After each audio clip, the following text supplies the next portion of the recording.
As pessoas, bom dia com muita alegria, na paz do nosso Senhor Jesus, amém? Mais uma vez aí, completando o nosso desafio de leitura bíblica, hoje no dia 42, lendo aí Levítico, capítulo do 11 ao 12, e o livro de Mateus, capítulo de número 26, do 1 ao 25. Amém? Vamos iniciar mais uma vez essa leitura, presença do Senhor. Vamos orar para começar. Deus, nós queremos entregar mais uma vez essa manhã nas Tuas mãos, os nossos dias, os nossos planos, os nossos anseios, as nossas necessidades estão nas Tuas mãos, Pai. Através dessa leitura, mais uma vez, se mostra, se revela para as nossas vidas. Os ensina que precisamos compreender. Nos mostra o quanto Tu és fiel, os Teus ensinamentos. Assim nós oramos e pedimos em nome de Jesus. Amém. Amém. Então, unido aí da sua Bíblia, Levítico, verso de número 11, nós que finalizamos aí com a morte de Nadab e Abiú na última vez, né? Esses dois filhos aí de Arão que levaram fogo estranho diante aí da presença de Deus e por isso acabaram morrendo, acabaram sendo ceifados aí a própria vida. E aí Deus mostra também que para você estar diante do altar dele não é de qualquer jeito. Você tem que ter uma preparação, você tem que estar apto, não somente preparado para ministrar um louvor, uma palavra, mas também limpo, um coração puro. Fogo representa a presença do Senhor. Nós devemos estar realmente limpos para estar diante dele. E o 11 vai falar a lei sobre animais limpos e imundos. Vai falar a respeito das proibições de alimentos nesse período aí em que o povo de Israel se encontrava no deserto. Eles haviam construído o tabernáculo e os levitas, aí os filhos de Arão, cuidavam desse tabernáculo. Começa assim: levou o Senhor a Moisés e a Arão, dizendo-lhes: dizei aos filhos de Israel: são estes os animais que comereis de todos os quadrúpedes que há sobre a terra. Todo que tem unhas fendidas e casco se divide em dois e rumina entre os animais.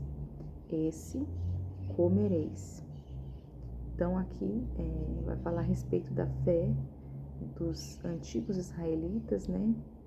Vai mostrar aí os animais que são classificados como puros e impuros. Então, primeiro, animais, vai falar dos animais que eles devem comer, com unhas fendidas. Isso aí quem são?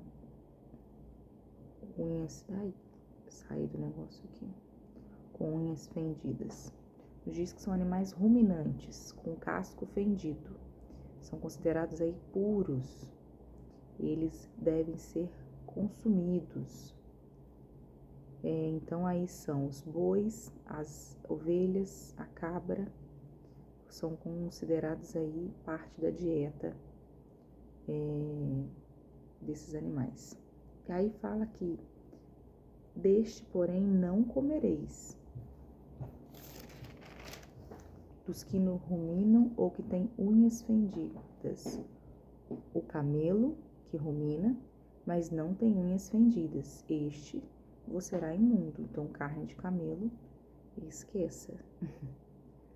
Alganaz, porque rumina, mas não tem as unhas fendidas, este vos será imundo. E o que seria unha fendida, né? Seria cujo casco ele tem aí uma... Cadê Jesus? Tem uma divisão, né? Por exemplo, o porco tem unhas fendidas, porém não é ruminante, por isso é considerado impuro. Então, tem o casco, aí eles têm um risco no meio, mas eles têm que ruminar. Ruminar é como a vaca faz. A vaca, ela engole o capim, depois de um certo tempo, esse capim fica guardado numa bolsa, no estômago dela, ele volta para a boca dela, para ela poder mastigar direitinho. Quando ela engole, ela engole com pedaços grandes. E aí quando ela rumina, aí sim, ela vai deglutir realmente o alimento para que ela possa aí concluir aí a alimentação. Aí fala de arganaz. O que é arganaz? Arganaz é uma espécie de rato, é uma espécie aí de roedor, né? E esse rato, ele tá presente ali na Europa, na Ásia, na África. E esse ratinho aí, esse ruminante,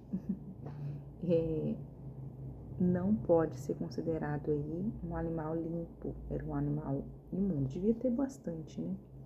Por isso é imundo. Aí fala a lebre, porque rumina, mas não tem as unhas fendidas. Estas vos será imunda. Então, carne de coelho também não poderia ser consumida na época.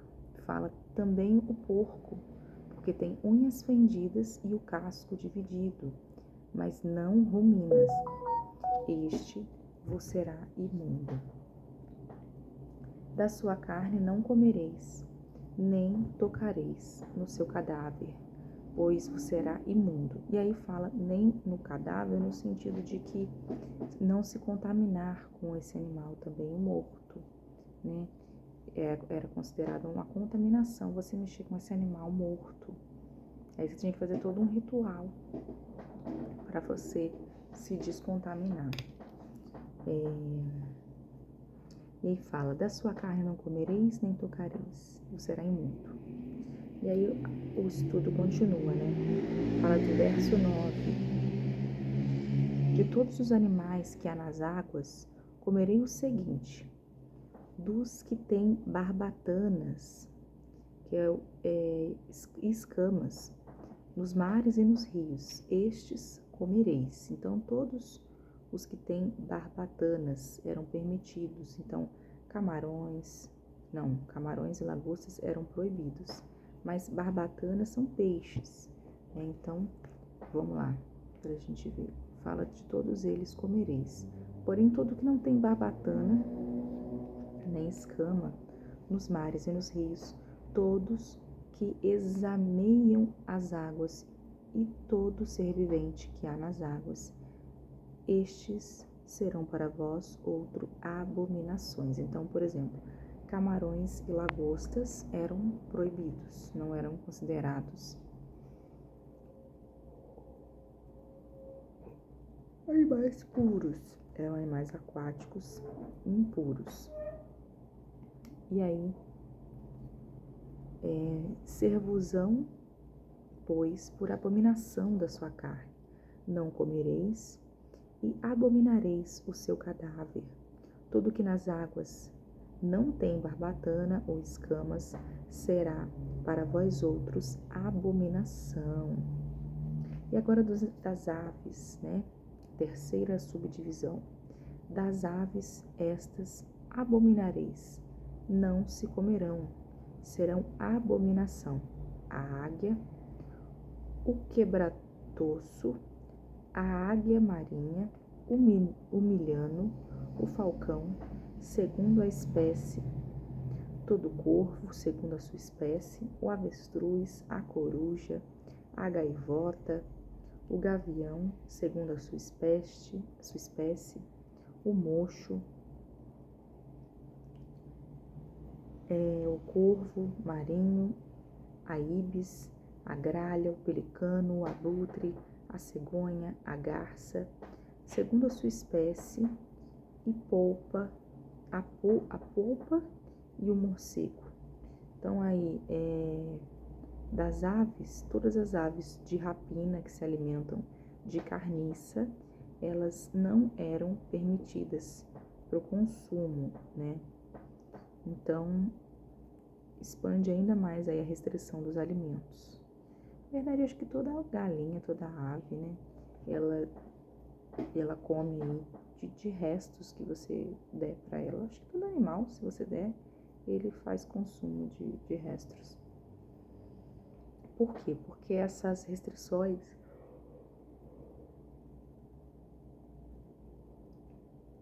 tinham aí como objetivo promover a santidade, a separação, né? A não contaminação aí do povo espiritualmente, também com certo consumo aí de alimentos. E aí uma quarta subdivisão fala aí dos insetos. Todo inseto que voa, que anda sobre 4 patas, será para vós outros abominações. Aquele que rasteja, né, sobre a terra. Insetos eram impuros, exceto alguns insetos que eram permitidos, né? Cujas pernas traseiras são mais compridas para saltar, com elas, mas todo inseto que voa, que anda sobre 4 pés, cujas pernas traseiras são mais compridas para saltar, sobre elas, sobre a terra, estes comereis. Não está falando de quem aí? Do gafanhoto. Lembra que João, o profeta João, lá no livro de João mesmo, fala que ele comia gafanhoto. A gente tem até uma ministração, né, que fala que João comia gafanhoto. Posso pôr também aí para vocês verem, né? Então, importante lembrar aí que essas restrições, como eu já disse, né, era com ênfase de trazer a pureza para as pessoas, né? Em momento nenhum era para apenas para nutrição física, né? Você pode comer isso porque isso faz bem, você pode comer isso porque isso faz mal. Mas não, era realmente porque alguns povos vizinhos faziam consumo desses alimentos e tinham outras religiões, tinham outras crenças.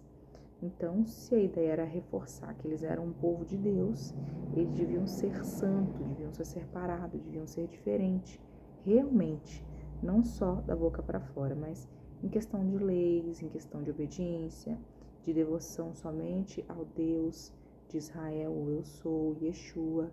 Então, somente a Ele eles deveriam prestar culto, né? E a proibição alimentar também entra aí nessa questão aí. Então, a fala dele comereis a locusta, segundo a sua espécie, o gafanhoto, devorador, segundo a sua espécie, o grilo, segundo a sua espécie, o gafanhoto, segundo a sua espécie. Então, gafanhotos podem, mas todos os outros insetos que voam e têm 4 pés serão para vós outros abominações. Então, somente o gafanhoto era liberado.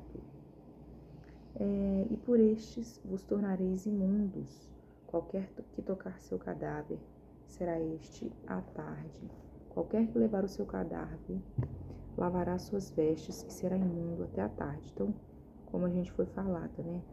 Ali era necessário, se porventura eles mexessem com esse animal falecido, desfalecido, morto, o cadáver desse animal, tinha que ser feito um processo de limpeza, de lavagem, de limpeza das vestes, né?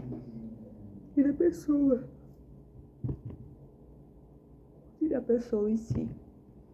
E fala também que todo animal que tem unhas fendidas, mas o casco está dividido em 2 e não rumina, volta a lembrar lá do gado, né?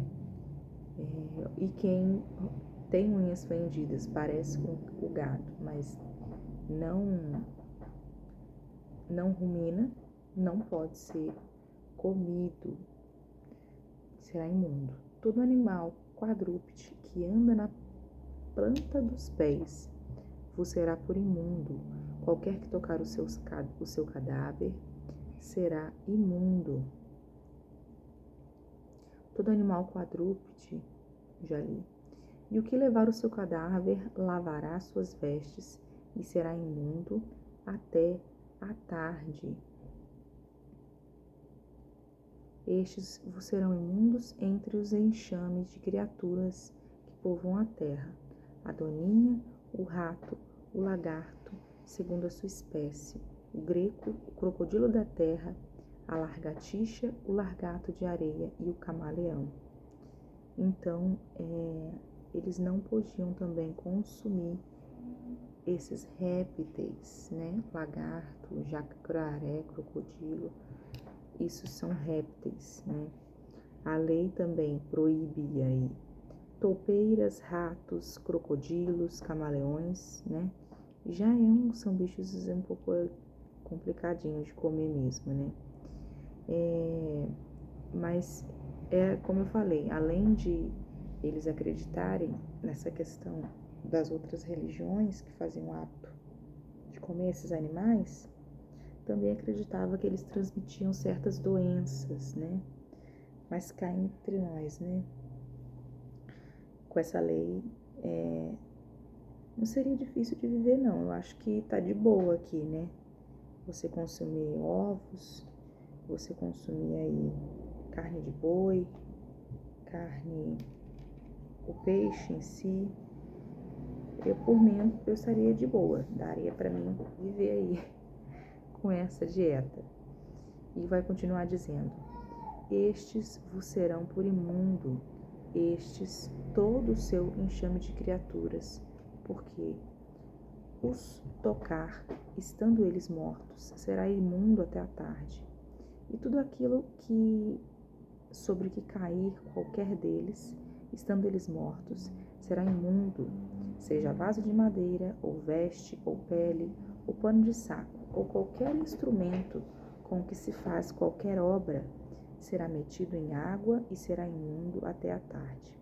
Então, será limpo. Então, ainda fala aí sobre um conceito de pureza na vida deles cotidiana. Então, não podia tocar, o animal não poderia passar, né? Se acontecesse, ele estaria contaminado temporariamente e aí, depois de um período até a tarde,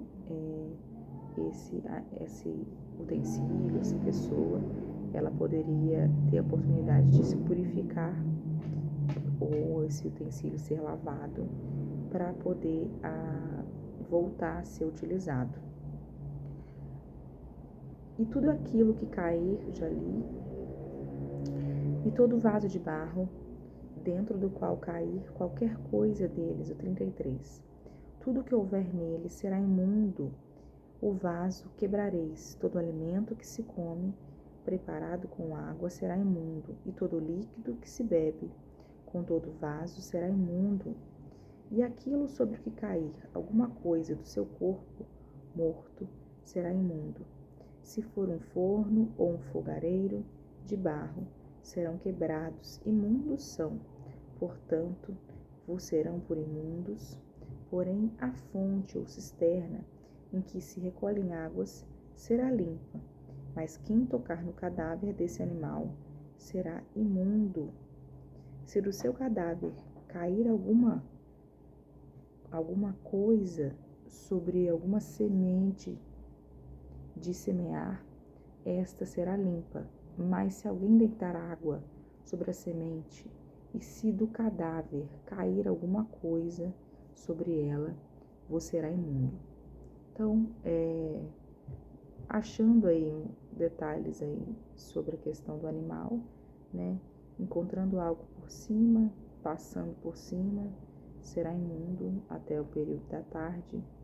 Mas se for encontrado na água, porque a água remete à limpeza, à pureza, essa daí, numa fonte, um animalzinho desses aí, de repente aí, descansando, passando aí sobre uma fonte, não será desconsiderada para utilização. E aí no 39 continua: se morrer algum dos animais de que vos é lícito comer, quem tocar no seu cadáver será imundo até a tarde. Quem do seu cadáver comer, lavará suas vestes e será imundo até a tarde.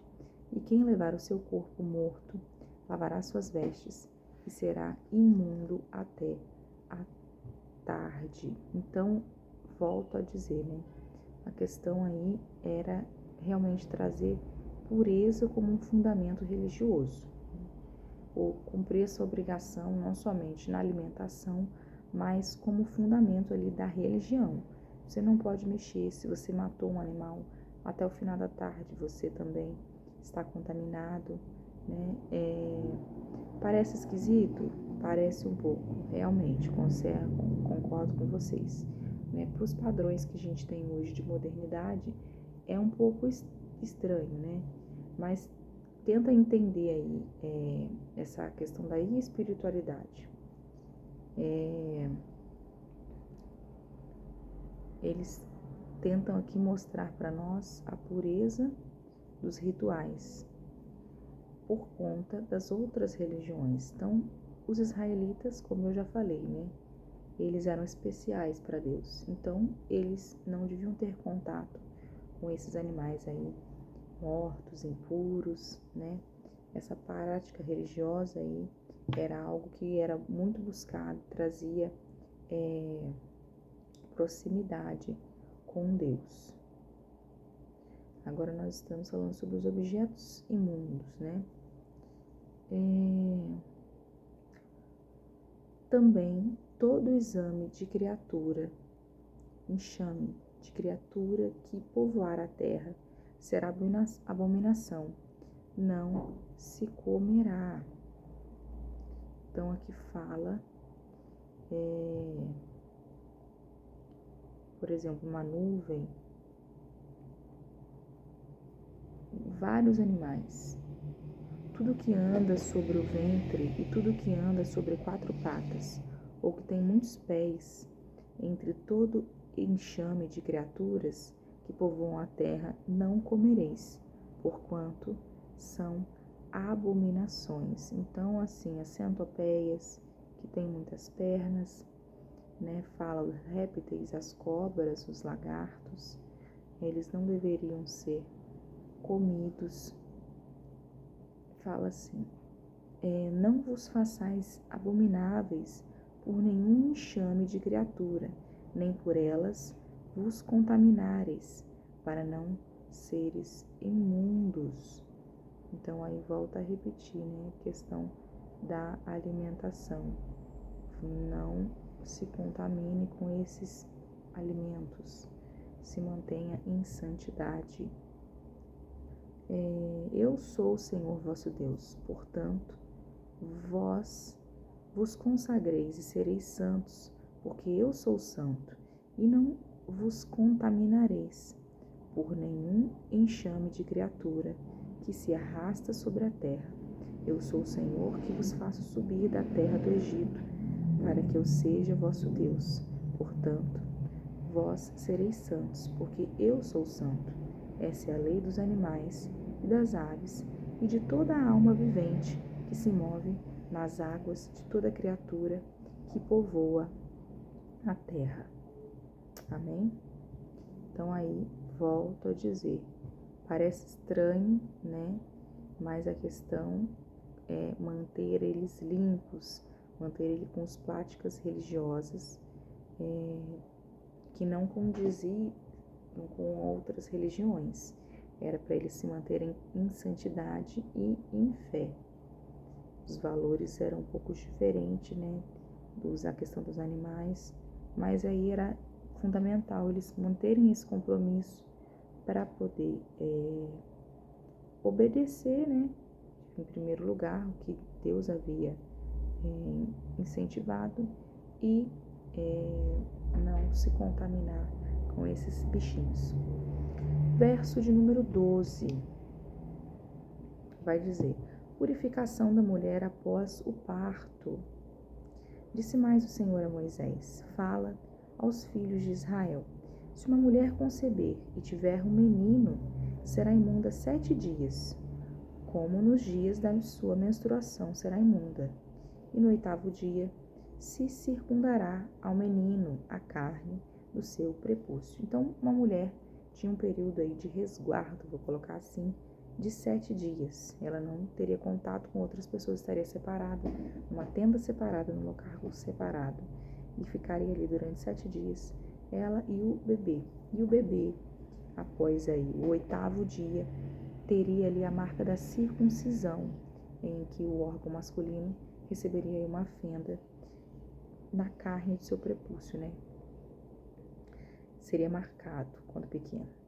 Depois ficará ela 33 dias a purificar-se do seu sangue. Tem mulheres que depois que ganham neném continuam tendo fluxo sanguíneo, né? Às vezes usam até absorvente. Não é normal, não é natural. Eu tive parto normal. Posso falar para você que desceu muito sangue, desceu, mas tudo foi tirado ali, né? E cessou tudo ali e finalizou. Mas é interessante, né? 33 dias ali separada, seria ótimo. Nenhuma coisa santa tocará, nem entrará no santuário, até que se cumpram os dias de sua purificação.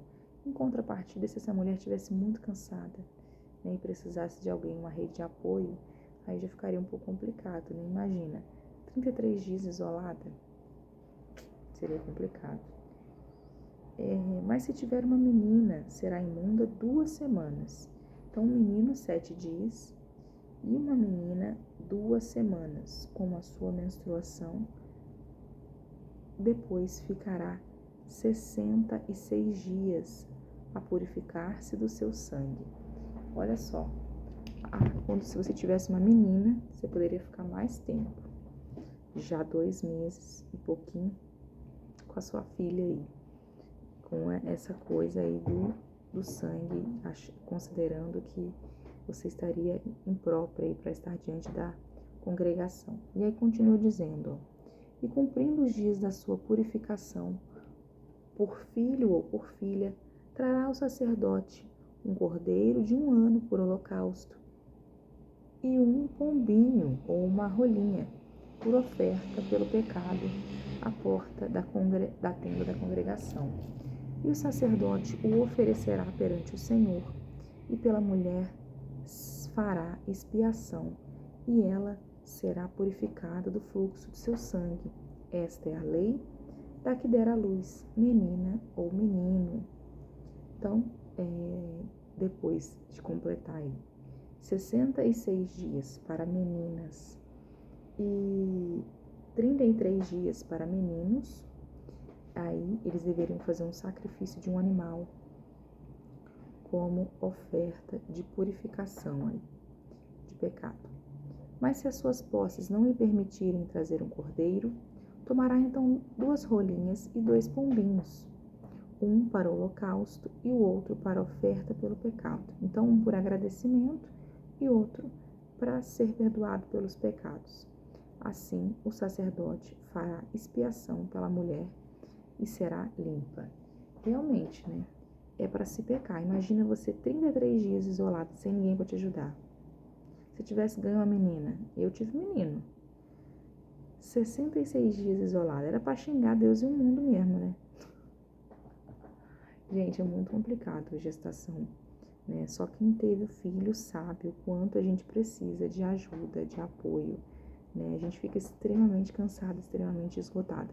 É que assim, separado a tenda da congregação, acho que de tudo não seria tão ruim, porque você não teria as obrigações da casa, né? O que acontece com muitas das mulheres hoje. Mas você estaria ali curtindo realmente a sua maternidade, você e seu filho. E aí continua o verso 8. Mas se as suas posses... já li, né? O animal deveria ser sacrificado, e se você não tivesse condição financeira, você poderia sacrificar aí uma rolinha, um pombinho. E aí agora a gente continua Mateus, capítulo 26. Ou 26, do 1 ao 25, né? Então aqui a gente vai falar 2 passagens também muito conhecidas, né?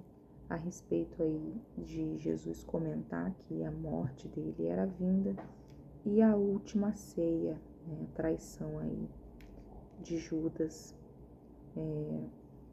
para com Jesus, né? Então começa assim, tendo Jesus acabado todos estes ensinamentos, disse aos seus discípulos: sabei que daqui a 2 dias celebrar-se-á a Páscoa e o Filho do Homem será entregue para ser crucificado. Então aqui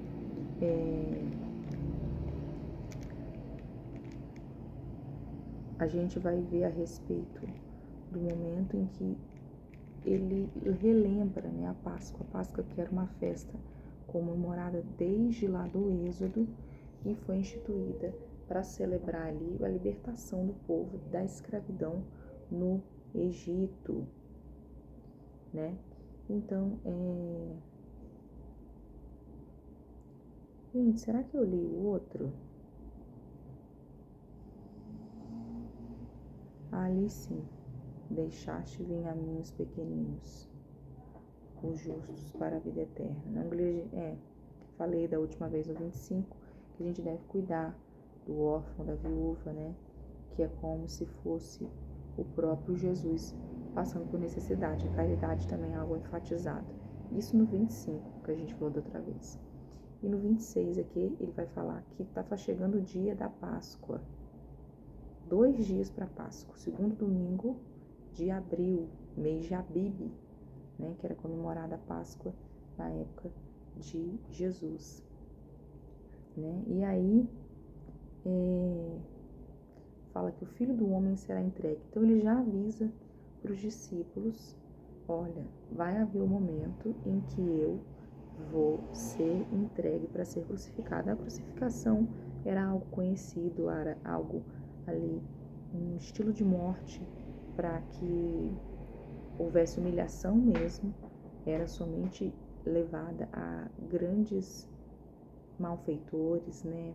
Pessoas que haviam matado ou cometido furtos, eles eram penalizados com esse estilo de morte, para que a população pudesse ver e que demonstrasse aquilo ali como exemplo, para que não se repetisse aquele comportamento, né?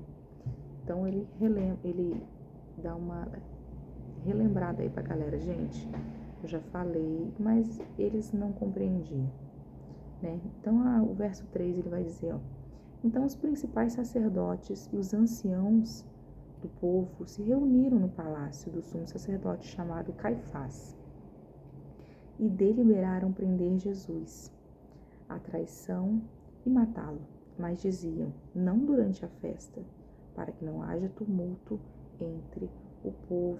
Então Caifás aí e os demais tinham intenção de prender Jesus, já tramavam a respeito disso. O texto já começa a falar isso.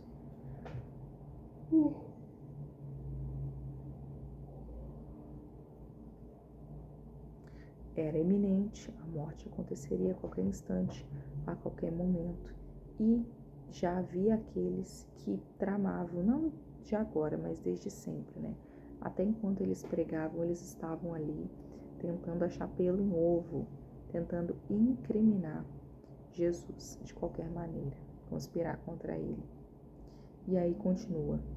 Mas diziam: não durante a festa, não durante a Páscoa.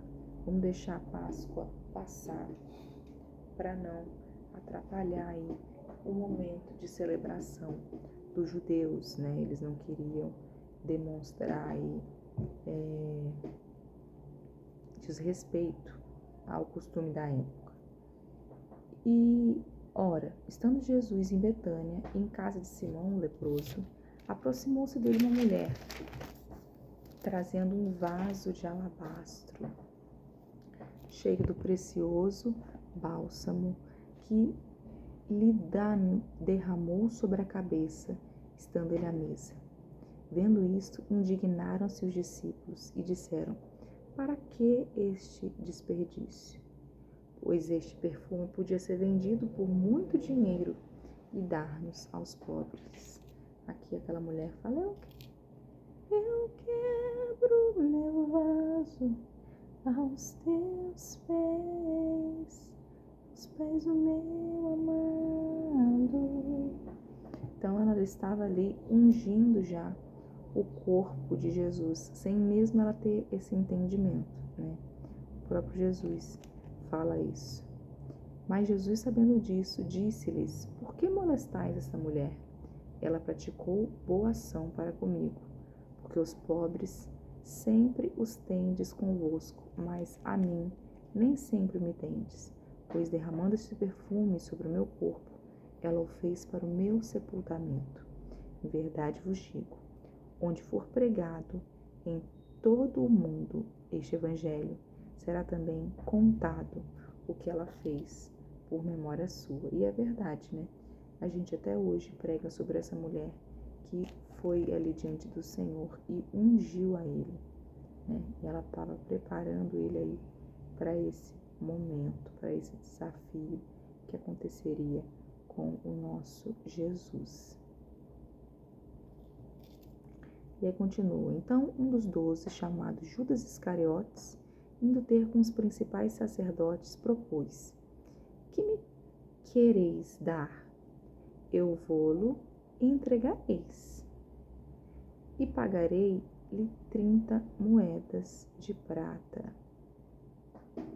E este momento em diante buscava ele uma boa ocasião para o entregar. Então aqui Judas, ele levado aí por uma ganância, porque ele já logo de cara queria algo em troca. Ele ia entregar, mas ele não queria fazer simplesmente só por fazer, só por entregar. Então não era uma vingança.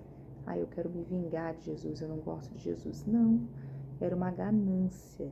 Era o que aconteceu com Judas. Era uma ganância pelo dinheiro em si, pela quantia, pelo que ele poderia ganhar. Imagina, né? Que golpe. Algo assim realmente doloroso. Alguém que viveu com ele todo o tempo, de repente ele se voltar contra o seu mestre, né? Realmente aí o coração de Judas estava ali obscuro, né? Estava mal, maligno. Realmente a gente crê que não por ele mesmo, né? Mas ele se deixou levar por Satanás. E até para cumprimento das escrituras, a gente fala muito mal de Judas, mas era necessário que ele viesse e morresse. Essa era o propósito da vinda dele. Por mais que a gente fale, ele tinha que ter ficado vivo. Não, gente, estava escrito lá que ele viria e que ele morreria por todos nós. E não haveria mais sacrifício, porque ele é o sacrifício vivo. Vai continuar dizendo: No primeiro dia da festa dos pães asmos, vieram os discípulos a Jesus e lhe perguntaram: Onde queres que te façamos os preparativos para comeres a Páscoa? E ele lhes respondeu: Ide à cidade ter com certo homem, e diz-lhe: O mestre manda dizer: O teu tempo está próximo, em tua casa celebrarei a Páscoa com seus discípulos. E eles fizeram como o Senhor lhe ordenara e prepararam a Páscoa. Olha que legal, né? A Páscoa é essa última ceia aí que eles tiveram. Eles fizeram numa casa de alguém, de um homem. Não fala quem era esse homem, né? Mas estando próximo a esses dias, eles prepararam esse banquete da Páscoa junto da casa de uma pessoa que abriu aí a sua casa.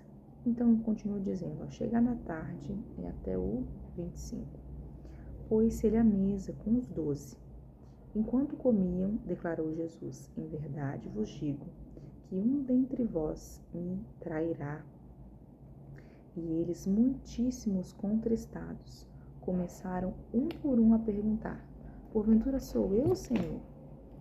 E ele respondeu: O que mete comigo a mão no prato, esse me trairá. Então fala que alguém próximo, né, que estava ali sobre a mesa,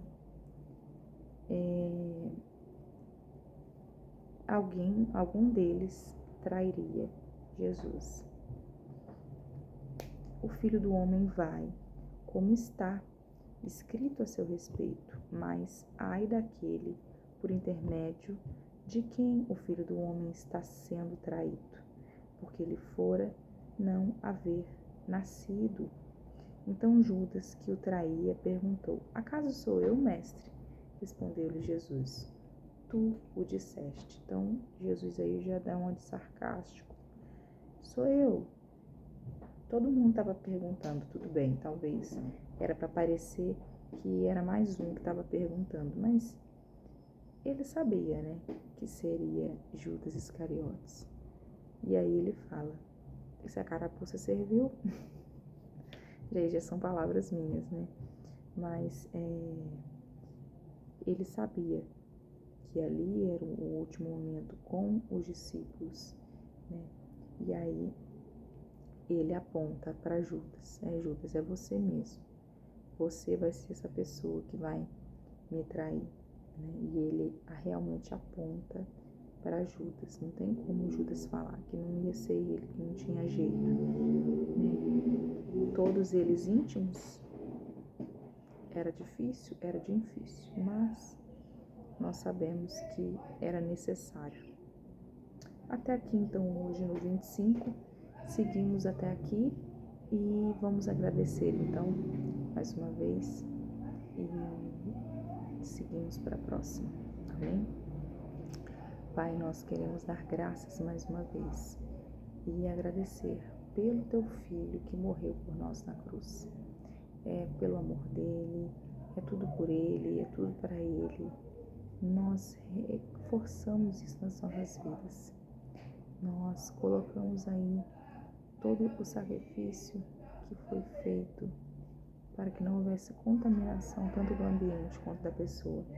Vimos a importância de se manter separados, se mantermos santos diante de Deus.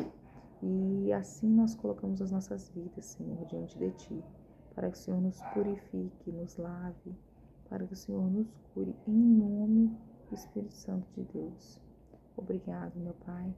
Já agradeço por tudo que o Senhor está fazendo nas nossas vidas. E mais uma vez, pelo Teu Filho, Jesus, que morreu por nós na cruz.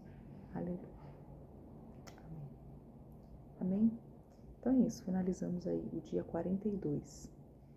Vejo você na próxima. Tchau!